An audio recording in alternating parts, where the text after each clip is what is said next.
Hey everyone, this is Nathan with Beyond the Tree Line, and today I thought it'd be fun to chat a little bit about the backpacking sleep system and how to get the most out of it.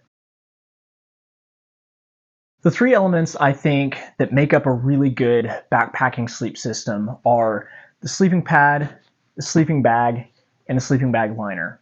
Understanding how these three elements play off each other and how you can pair them together to create the ultimate sleep system is really what I want to dive into.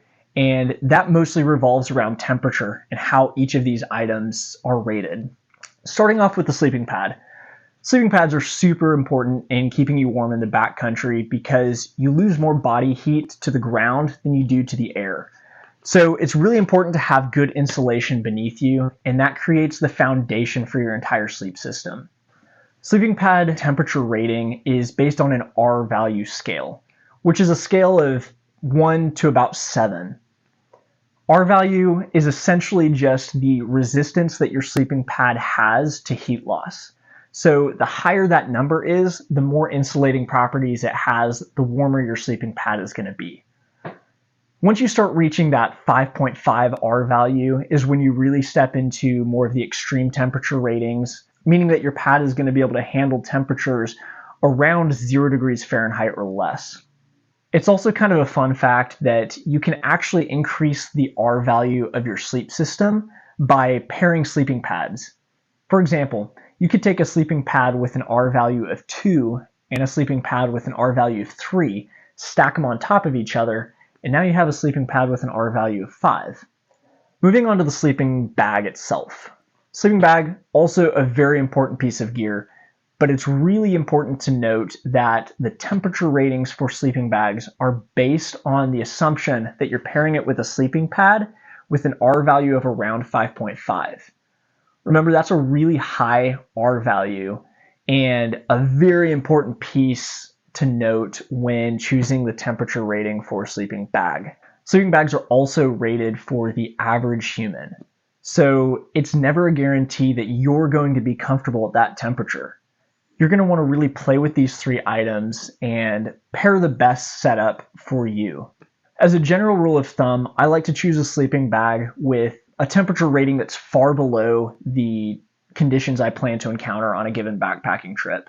That's going to allow me the most flexibility and the most comfort on the trail.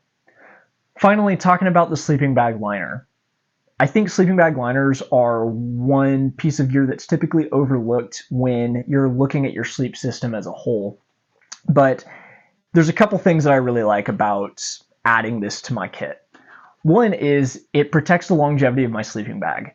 It keeps dirt and debris out of the bag, keeping the wear and tear down on the bag as a whole.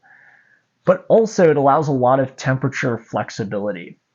Depending on the sleeping bag liner that you get, you can actually add between a couple degrees to around 15 degrees Fahrenheit in warmth to your overall sleep system, just allowing for a little bit more of that customization.